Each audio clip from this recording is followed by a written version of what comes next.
दोस्तों, आज हमारे साथ हैं युवा और जुझारू किसान नेता अभिमन्यु कोहाड़।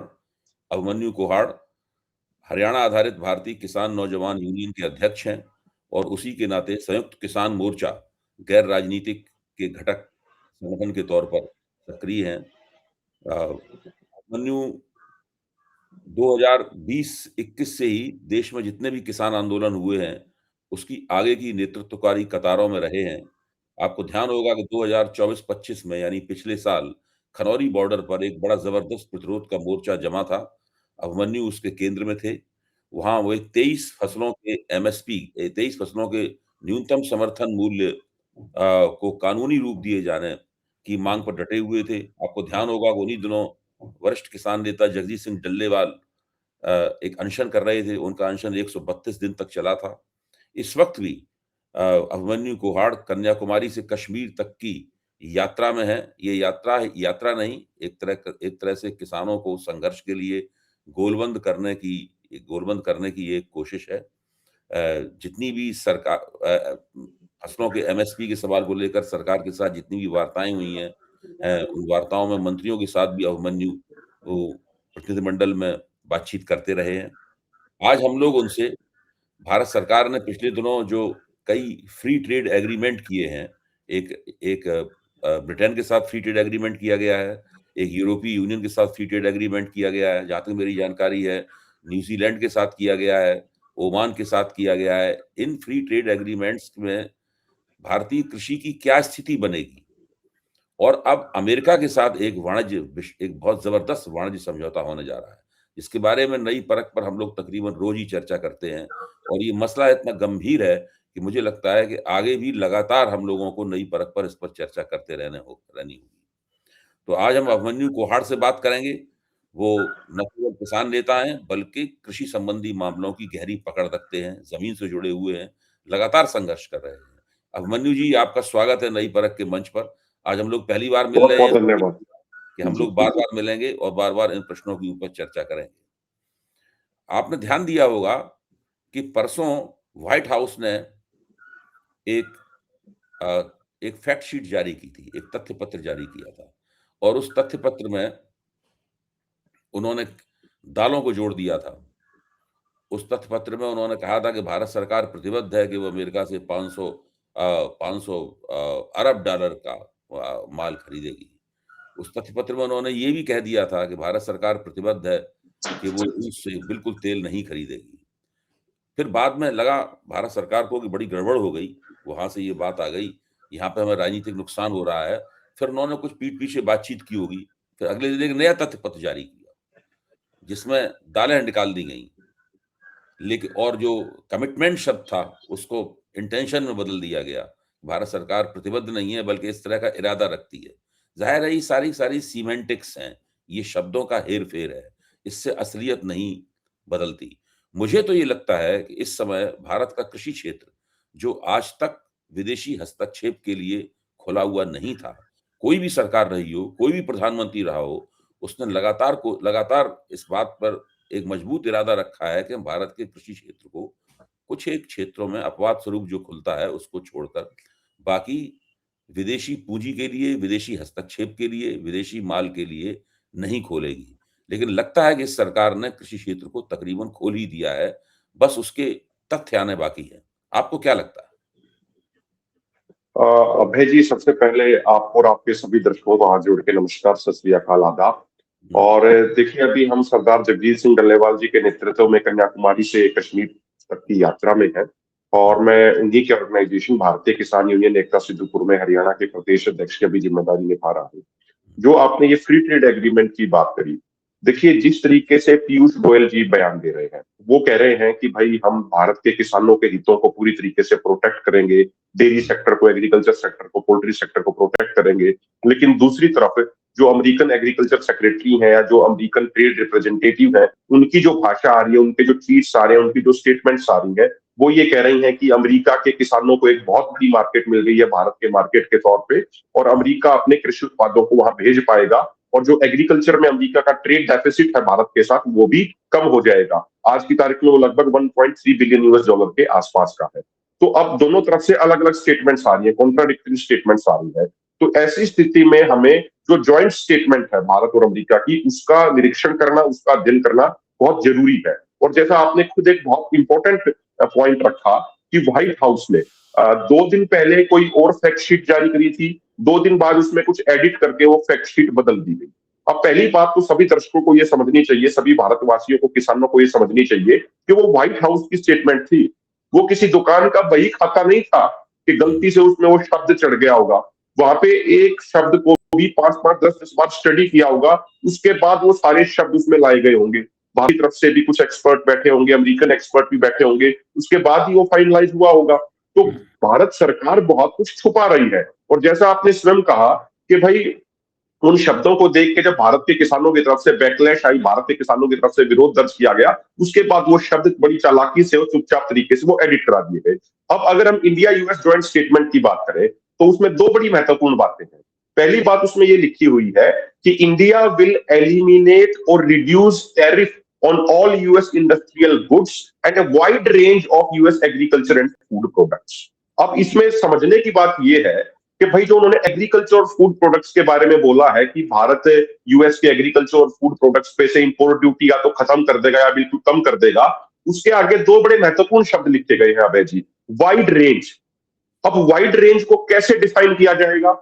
वाइड रेंज के अंदर तो भारत सरकार कल को 50 प्रोडक्ट भी शामिल कर सकती है, कल को 100 प्रोडक्ट भी शामिल कर सकती है। वो कहेगी जी हमने तो पहले ही बोला था कि wide range of US agriculture और फूड प्रोडक्ट्स को हम बुलाएंगे, यहाँ पे हम उनको इंपोर्ट करेंगे यहाँ पे। और लास्ट में अगर आप देखेंगे उसमें ड्राइड डिस्टिलरी ग्रेन्स के बाद, उसमें फ्रेश एंड प्रोसेस्ड फ्रूट्स के बाद, सोयाबीन ऑयल के बाद लास्ट में लिखा है एंड एडिशनल प्रोडक्ट्स।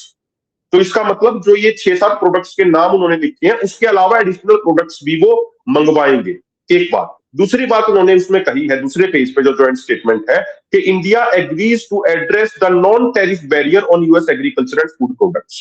तब नॉन टैरिफ बैरियर ये क्या होते हैं इंटरनेशनल ट्रेड में, ये इस पे डिस्कस करना बड़ा जरूरी है।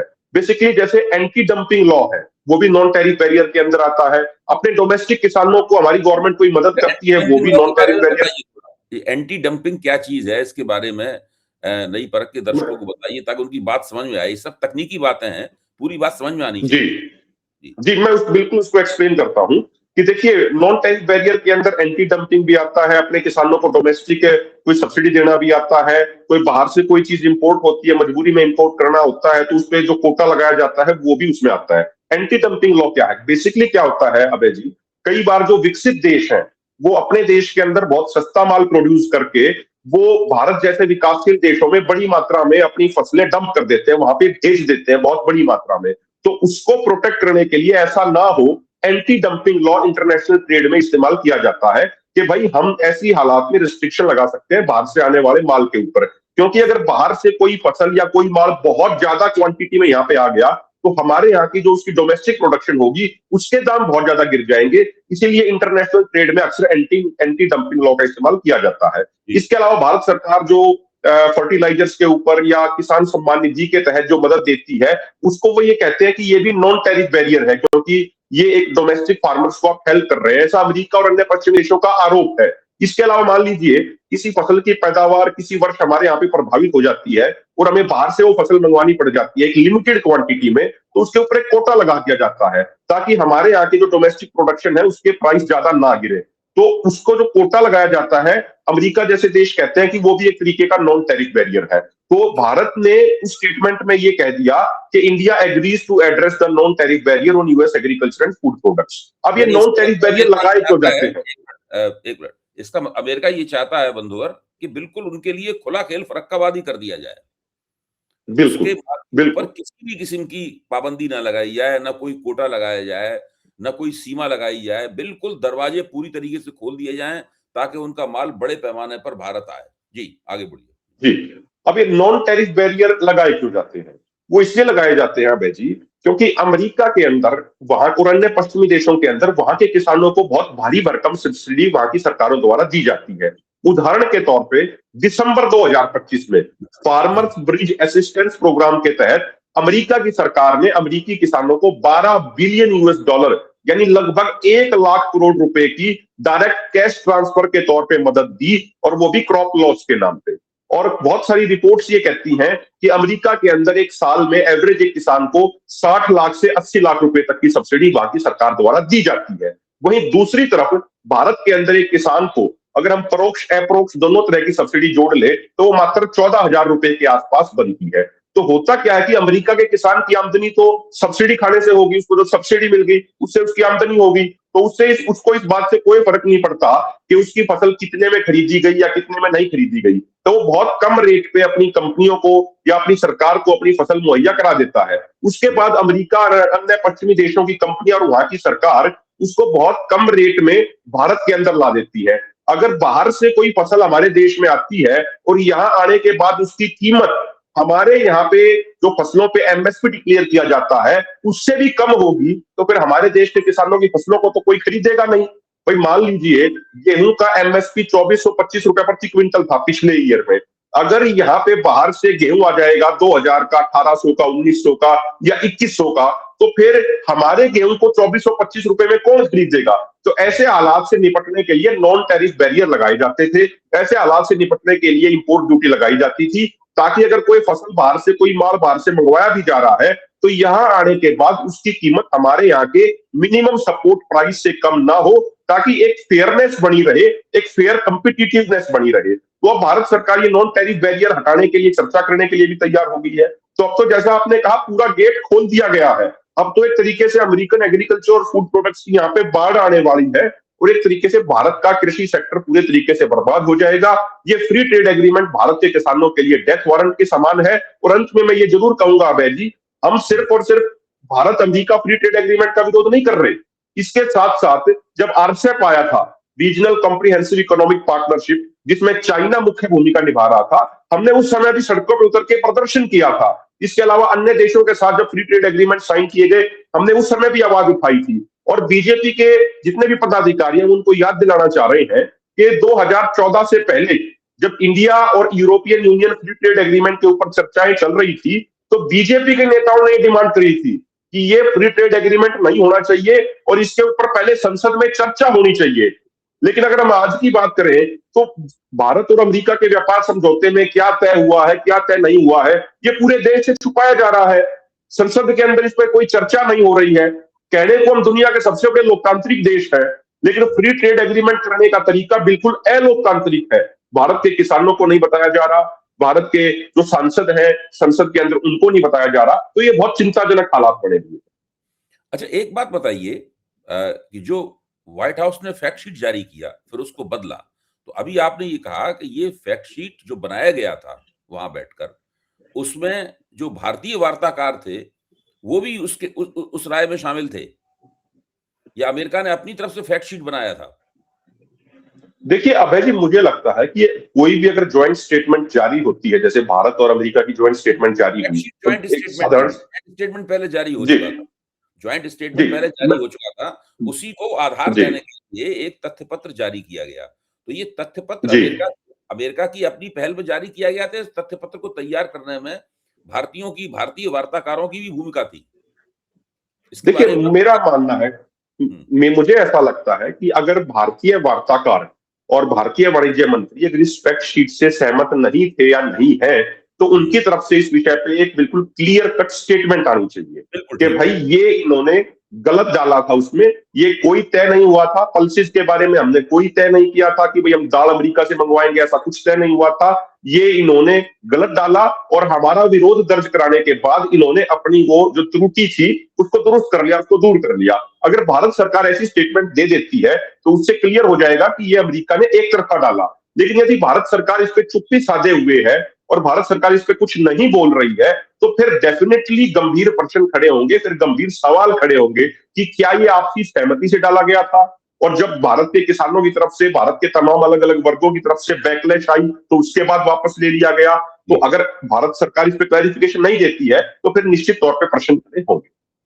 अच्छा, ये भी एक अजीब-सी बात है, मैंने कभी नहीं देखा इस तरह होते हुए कि भारत सरकार की जो गतिविधियाँ हैं, ऐसा लगता है कि वो अमेरिका के साथ मिलकर कोई कोई ऐसी खुफिया चीज़ पका रही है, पीठ पीछे। कुछ भी बताना नहीं चाहती है। जब दस्तखत करने वाली बात आएगी तो दस्तावेज़ सामने आएगा ही, लेकिन उससे पहले वो कुछ भी बताना नहीं चाहती है।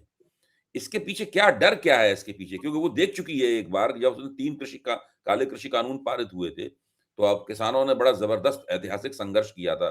1 साल तक किसान दिल्ली को घेरे रहे थे और मैं ये मानता हूँ कि मोदी सरकार के खिलाफ जो एंटी इनकम्बेंसी जमा होनी शुरू हुई और जो 2024 के लोकसभा चुनाव में दिखाई पड़ी, जब उनकी सीटें 20% सीटें गिर गईं उनकी, वो 303 से घट के 240 पर आ गए, उसमें उस किसान आंदोलन की महत्वपूर्ण भूमिका थी। इससे कोई फ़र्क नहीं पड़ता कि किसान नेता लोग जगह-जगह चुनाव लड़े, वो खुद हार गए या विधानसभा चुनाव बीजेपी जीत गई, क्या हो गई, ये बेकार की बातें हैं। एंटी इनकम्बेंसी केंद्र सरकार के खिलाफ जमा होती है, वो एक अलग प्रक्रिया है और वो लोक विधानसभा चुनावों से और दूसरे स्थानीय चुनावों से वो तय नहीं होती। तो ये जो हुआ था कि सरकार इस बात से डरी हुई है कि अगर ये चीज़ें निकल कर सामने आ गईं, तो समझौते से पहले ही एक बहुत बड़ा किसान आंदोलन खड़ा हो जाएगा और सरकार समझौता भी नहीं कर पाएगी। देखिए अभय जी, पिछले साल 6 अगस्त को हुँ, माननीय प्रधानमंत्री जी एक कार्यक्रम में बोल रहे थे और हुँ, वो किसानों से संबंधित कोई कार्यक्रम था। उन्होंने ये कहा कि भारत की सरकार एग्रीकल्चर, डेयरी और पोल्ट्री सेक्टरों पे किसी भी तरीके का समझौता नहीं करेगी। इसके लिए उन्हें स्वयं कितनी ही बड़ी कीमत क्यों ना चुकानी पड़े, वो उस कीमत को चुकाने के लिए तैयार हैं, लेकिन भारत के कृषि और पोल्ट्री और डेयरी सेक्टर के साथ समझौता नहीं करेंगे। हुँ, लेकिन 4-5 महीने में आखिर ऐसा क्या बदल गया कि हुँ, अचानक से भारत सरकार बिल्कुल ऐसा लग रहा है कि जैसे सारी बातें अमेरिका की ही मानी जा रही हैं। मतलब भारत सरकार बहुत भारी भरकम अमेरिकी दबाव में दिख रही है और भारत सरकार कुछ भी क्लैरिफाई नहीं कर पा रही है, कुछ भी स्पष्ट देश की जनता के सामने नहीं कर पा रही है। तो और जहां तक बात है आंदोलन की, तो देखिए अभी हमने 15 तारीख को एक बड़ा कार्यक्रम दिया है कि देश भर के तमाम गांवों में हम जो ये ज्वाइंट स्टेटमेंट आई है भारत और अमेरिका की, इसकी प्रतियां जलाने का कार्यक्रम है। गांव गांव में इस पे मीटिंग करी जाएगी कि किस तरीके से इससे भारतीय कृषि सेक्टर को नुकसान होगा, तो पूरे तरीके से एजुकेट करेंगे। 2020-21 के आंदोलन की जो एक सबसे बड़ी खूबी थी और उसकी मजबूती की एक जो सबसे बड़ी वजह थी अभय जी, वो ये थी कि 5 जून 2020 को जब 3 कृषि कानून आए, तो उसके बाद हमारी बहुत सारी टीमों ने पूरे देश भर में गांव गांव में जाके आम साधारण किसानों को उसके बारे में विस्तार से बताया। और जब किसान वैचारिक तौर पे तैयार हो गए, जब वैचारिक तौर पे किसानों को ये समझ में आ गया कि हाँ वाकई में 3 कानून हमारे खिलाफ है, तो उसी का नतीजा था कि इतना बड़ा किसान आंदोलन खड़ा हुआ। अब 2024-25 में हमने लोगों को ये समझाया कि भाई एमएसपी गारंटी कानून हमारे लिए बहुत जरूरी है। 2011 में प्रधानमंत्री नरेंद्र मोदी जी जब गुजरात के मुख्यमंत्री होते थे और कंज्यूमर अफेयर कमेटी के चेयरमैन होते थे, तो वो स्वयं एमएसपी गारंटी कानून की सिफारिश कर चुके हैं। तो किसानों को जब ये बात समझ में आई, तो उसी का नतीजा था कि 401 दिनों तक हमारा आंदोलन चला। तो अभी पहले स्टेप में हम जो ये भारत अमेरिका के मध्य जो व्यापार समझौते का एक फ्रेमवर्क साइन हुआ है, इसको लेके हम गांव गांव में अपनी मीटिंगों का दौर हमारा 15 तारीख से शुरू हो रहा है और बिल्कुल व्यापक और मजबूत आंदोलन लड़ा जाएगा। अभी परसों तमिलनाडु के सेलम में जब हम थे, तो वहां पे हजारों किसानों ने सड़क पे उतर के इस व्यापार समझौते के खिलाफ एक बहुत बड़ा मार्च निकाला और ये सरकार को मैसेज बिल्कुल क्लियर कर देना चाह रहे हैं कि भारत के किसानों के हितों से कोई भी समझौता भारत का किसान समाज बिल्कुल भी बर्दाश्त नहीं करेगा। अभिमन्यु, पिछला जो किसान आंदोलन था, जिसने दिल्ली घेरी थी और ऐतिहासिक रूप से दिल्ली घेरी थी, कामयाब था। अ, उसके बारे में हम लोग मोटे तौर पर ये देखते थे कि वो मुख्य तौर पर पश्चिमी उत्तर प्रदेश, हरियाणा और कुछ-कुछ राजस्थान, उत्तर प्रदेश में तराई का इलाका, मतलब इस क्षेत्र के किसान उसके अंदर ज़्यादा सक्रिय थे। जो जमावड़ा बनता था किसानों का, उस क्षेत्र के किसानों का था। एक तरह से माँग सारे देश की थी, सारे देश के किसानों की थी। लेकिन सक्रियता जो है मुख्य तौर पर ये इन्हीं की थी, क्योंकि ये दिल्ली के नज़दीक वाले इलाके हैं, तो ज़ाहिर है एक सुविधा होती है आंदोलन करने में यहाँ के किसानों को। लेकिन ऐसा लग रहा है कि ये जो भारत सरकार ने कई फ्री ट्रेड एग्रीमेंट किए हैं और अमेरिका के साथ एक बड़ा वाणिज्य समझौता करने जा रही है, इसके खिलाफ आंदोलन में तो सारे देश के किसानों को बाकायदा सक्रिय तौर पर उतारा जा सकता है, क्योंकि ये सारे देश के किसानों को बहुत ही नज़दीकी तौर पर प्रभावित करने वाला है और उनको खेती से बिल्कुल निकाल के बाहर फेंकने वाला है। देखिए अभय जी, 2020-21 का आंदोलन हो या 24-25 का आंदोलन हो, उसमें दक्षिण भारत के किसानों की भी पूरी सक्रिय भूमिका रही। मैं उदाहरण के तौर पे आपको एक घटना बताता हूँ कि जब आदरणीय जगजीत सिंह डल्लेवाल जी आमरण अनशन पे थे और उस समय एक कॉल दी गई कि भाई हमने अपने ट्रैक्टर सड़कों पे लेके आने हैं, तो तमिलनाडु के अंदर 66 जगहों पे 66 प्लेसेस पे हजारों ट्रैक्टर किसानों ने अपने सड़कों पे उतारे थे। लेकिन प्रॉब्लम क्या आ रही है कि जो मीडिया की जो जिम्मेदारी होती है, जो मेन स्ट्रीम मीडिया की जिम्मेदारी होती है कि भाई वो खबरों को पूरे देश में प्रचारित और प्रसारित करे, बिना कोई मसाला लगाए हुए, बिना उसमें कोई काट छाट किए हुए, बिना उसके साथ कोई हेर फेर करे हुए, वो जिम्मेदारी मेन स्ट्रीम मीडिया का एक बड़ा हिस्सा नहीं निभा रहा है। तो जो तमिलनाडु के किसानों ने प्रोटेस्ट किया, कर्नाटक के किसानों ने प्रोटेस्ट किया, वो दिखाया नहीं जा रहा है नेशनल मीडिया द्वारा, उसको जानबूझ के दबाया जा रहा है। अब उसी तरीके से अगर आप देखेंगे 20-21 का आंदोलन हो या 24-25 का आंदोलन हो, उसमें पंजाब की, हरियाणा की, पश्चिमी उत्तर प्रदेश की, राजस्थान के किसानों की, तमिलनाडु, कर्नाटक, मध्य प्रदेश के किसानों की बड़ी सक्रिय भूमिका रही। अगर मैं अभी आपको यात्रा की भी बात करूं, तो 5 बड़ी-बड़ी महापंचायतें हमारी तमिलनाडु के अंदर हुई हैं, जहां पे 15,000 से ज्यादा किसानों ने पार्टिसिपेट किया है। इसी तरीके से कल हमारी मैसूर में पंचायत थी, बहुत सारी बड़ी संख्या में किसान यहाँ सड़कों पे उतरे, जनसभा करी। आज हमारी चिकबल्लापुर में जनसभा है। उसके बाद हमारे मध्य प्रदेश में भी कम से कम 6 दिन कार्यक्रम रहेंगे। इटारसी में बड़ी जनसभा है। उसके अलावा अशोकनगर में बहुत बड़ा ट्रैक्टर मार्च होने वाला, जिसमें 2,000 से ज्यादा ट्रैक्टर शामिल होंगे। तो प्रोटेस्ट तो हो रहे हैं, किसान विरोध तो दर्ज करा रहे हैं, लेकिन जो एक लोकतंत्र का चौथा स्तंभ कहा जाता है मीडिया, वो उसको प्रॉपर तरीके से अपने प्लेटफॉर्म पे जगह नहीं देता। तो उससे ऐसा लगता है कि जैसे किसान आंदोलन मात्र कुछ एरिया तक सीमित है। और अब की बार हम एक चीज और नहीं कर रहे हैं अभय जी, जो सरकार एक ये गलत नरेटिव बनाती है कि ये मात्र 2.5 राज्यों या 3 राज्यों का आंदोलन है, उस नरेटिव को ब्रेक करने के लिए अब की बार हम पूरे भारत के 1 लाख से अधिक गांव से अपनी डिमांड्स के समर्थन में रिजोल्यूशन पास करा रहे हैं और उनकी कॉपियां लेके आ रहे हैं, अपनी यात्रा में कलेक्ट कर रहे हैं। जैसे कल हजारों की संख्या में हमने वो कॉपियां कर्नाटक के किसानों से कलेक्ट करी, जिन्होंने अपने अपने गांव से हमारी 8 मांगों के समर्थन में अपनी कन्नड़ भाषा में 8 मांगे ऊपर लिखी हुई थी। उसके बाद नीचे उनका नाम, उनका मोबाइल नंबर, उनके हस्ताक्षर, उनके गांव का नाम, उनकी तहसील का नाम, उनके जिले का नाम, उनके स्टेट का नाम, और वो सारे पत्र प्रधानमंत्री जी को संबोधित है। 19 मार्च को जब हमारी दिल्ली के रामलीला ग्राउंड में बड़ी रैली होगी, उसके बाद लाखों गांवों से कलेक्ट किए हुए वो प्रस्ताव हम देश के प्रधानमंत्री जी को सौंपने का प्रयास करेंगे। अब देश के प्रधानमंत्री जी किसानों को टाइम देंगे या नहीं देंगे, वो प्रस्ताव कलेक्ट करने के लिए 10 मिनट का समय देंगे या नहीं देंगे, ये फैसला प्रधानमंत्री जी को करना है। लेकिन हम अपनी तरफ से प्रयास करेंगे ताकि उनके सामने क्लियर कट मैसेज चला जाए और जो गलत नरेटिव बनाया जा रहा है, वो गलत नरेटिव हम ब्रेक कर सके कि भाई ये तो मात्र 2.5 राज्यों 3 राज्यों की डिमांड है। ऐसा नहीं है, ये पूरे देश के किसानों की डिमांड है और हर स्टेट के हजारों गांव से किसान ये मांग पत्र इस पे साइन करके हमें दे रहे हैं और इसको हम प्रधानमंत्री जी को 19 मार्च को सौंपे। अब चूंकि बात हम लोग चर्चा करते करते किसान आंदोलन की प्रकृति, उसके उसका उसका संगठनात्मक ढांचा, आपकी रणनीति वगैरह इन विषयों पे आ गए हैं, तो एक सवाल बनता है यहाँ पर। वो सवाल ये है कि जो गैर भाजपा विपक्ष है, जो कि संसद में तकरीबन एक आध मुद्दे को छोड़ दिया जाए, अदानी वाले मुद्दे को छोड़ दिया जाए, तो बाकी मुद्दों पर एकजुट नजर आता है। लेकिन संसद के बाहर वो एकजुट नहीं है। जाहिर है इंडिया गठबंधन का कोई ढांचा नहीं मौजूद है।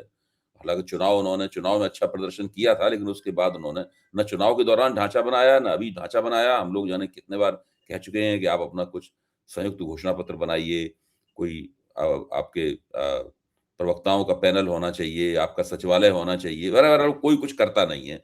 और उसकी कई वजह हैं, हम लोग उनको जानते हैं, आज हम उन पर चर्चा नहीं करेंगे। लेकिन जो गैर भाजपा विपक्ष है, उस गैर भाजपा विपक्ष की इस किसान आंदोलन में क्या भूमिका होगी? क्या वो पहले की तरह केवल मूक दर्शक की भूमिका निभाएगा? कभी-कभी समर्थन में बयान देने की भूमिका निभाएगा? या वो आपके साथ सक्रिय होकर जुड़ेगा? या आप भी चाहते हैं कि वो हमारे साथ सक्रिय होकर ना जुड़े, ताकि हमारा किसान आंदोलन का जो किरदार है, वो मुख्य तौर पर गैर राजनीतिक रहे और विवादों से थोड़ा दूर रहे? क्या रणनीति होगी इस संबंध? देखिए अभय जी, जो हमारा एक्सपीरियंस रहा है कि बेसिकली जो विपक्ष की जिम्मेदारी होनी चाहिए, विपक्ष अपनी जिम्मेदारी नहीं निभा पा रहा है। सड़क से लेके संसद तक जो आम लोगों के मुद्दों की आवाज गूंजनी चाहिए, वो आवाज उठाने में विपक्ष पूरे तरीके से नाकाम रहा है। वो सिर्फ फॉर्मेलिटी करते हैं, कोई बयान जारी कर देते हैं, कोई स्टेटमेंट जारी कर देते हैं और खाना पूर्ति करके उस मामले को वो खत्म कर देते हैं। जो आज एक रियल विपक्ष की भूमिका निभा रहा है, वो मुझे लगता है कि पिछले 5-6 सालों में वो रियल विपक्ष की भूमिका किसान आंदोलन ने निभाई और मजबूती से लोगों की आवाज है उसको देश के पटल के सामने रखा है। अब सवाल ये आ जाता है कि क्या हम विपक्षी पार्टियों की मदद लेना चाहेंगे या नहीं लेना चाहेंगे। देखिए एक बात तो है कि उनकी एक नैतिक जिम्मेदारी बढ़ती है, उनकी एक सामाजिक जिम्मेदारी बढ़ती है कि हमारे इन मुद्दों को संसद के अंदर वो उठाएं, क्योंकि लोगों ने उनको चुन के भेजा है। और दूसरी बात है, जहां तक कि भाई परोक्ष तौर पे हम उनका साथ चाहते या नहीं चाहते, हमारा एक तजुर्बा रहा है जी। जब किसी भी मूवमेंट के अंदर पॉलिटिकल पार्टियां घुस जाती है, पॉलिटिकल पार्टीज इन्फिल्ट्रेट कर देती हैं, तो फिर उसका जो रियल ऑब्जेक्टिव होता है, उस रियल ऑब्जेक्टिव से उस आंदोलन को डाइवर्ट कर दिया जाता है। क्योंकि पॉलिटिकल पार्टीज का तो अल्टीमेट एजेंडा ये है कि भाई किसी भी तरीके से साम दाम दंड भेद लगा के उनको सत्ता में आना है। जबकि हमारा एजेंडा ये है कि जो ये गलत पॉलिसीज आ रही है, हमें इन गलत पॉलिसीज को वापस कराना है। और ऐसा नहीं है कि ये गलत पॉलिसी सिर्फ इस सरकार के समय लाई जा रही है। ठीक है, ये सच्चाई है कि इस सरकार के समय उन गलत पॉलिसीज की गति बहुत ज्यादा बढ़ा दी गई है, लेकिन ये गलत पॉलिसीज पहले की सरकारों के समय भी लाई जा रही थी। उदाहरण के तौर पे 90 के दौर में जब ग्लोबलाइजेशन के नाम पे, लिबरलाइजेशन के नाम पे जब वो सारा सिस्टम किया गया, तो उसके बाद भारत के किसानों की आत्महत्याओं की दर बहुत ज्यादा बढ़ गई। 1900, आप तो बहुत वरिष्ठ पत्रकार हैं, आपका तजुर्बा बहुत ज्यादा है। 1980-90 के दशक से पहले कभी कभार ये सुनाई देता होगा कि भाई किसान ने कोई आत्महत्या कर ली, लेकिन 1990 के बाद से आत्महत्या का दर थी, आत्महत्या का जो रेट था वो बहुत ज्यादा बढ़ गया। मैं आपको एक उदाहरण और देता हूं। 2004 में किसानों की आत्महत्या को रोकने के लिए नेशनल कमीशन ऑन फार्मर्स बनाया गया। 2006 में उस कमीशन ने अपनी रिपोर्ट दे दी। 2006 से 2014 तक यूपीए की सरकार थी, उन्होंने उस रिपोर्ट को लागू नहीं किया।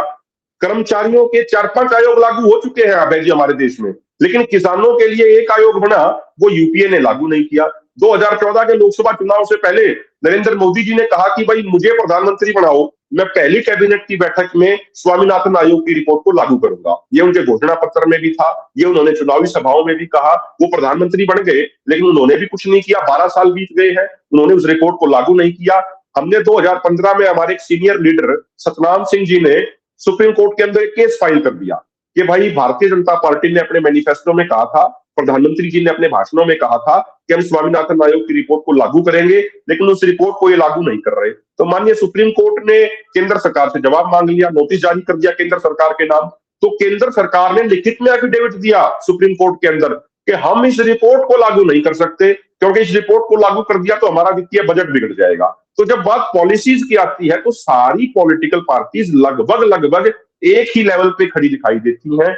उनकी उसमें कोई पॉलिसी वाइज उनमें कोई फर्क नजर नहीं आता।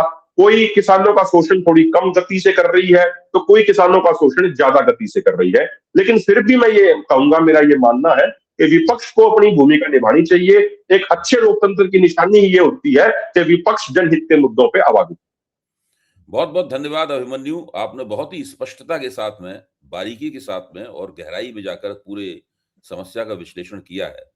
और मुझे तो लगता है कि पूरे देश में आंदोलन की सुगबुगाहट है, किसान उबल रहा है। और ऐसी जो भारत अमेरिका वाणिज्य समझौता है, जैसे जैसे इसकी परतें खुलेंगी, क्योंकि सरकार तो अपनी तरफ से कुछ बता नहीं रही है, जो भी तथ्य आते हैं वो अमेरिका की तरफ से प्राप्त होते हैं।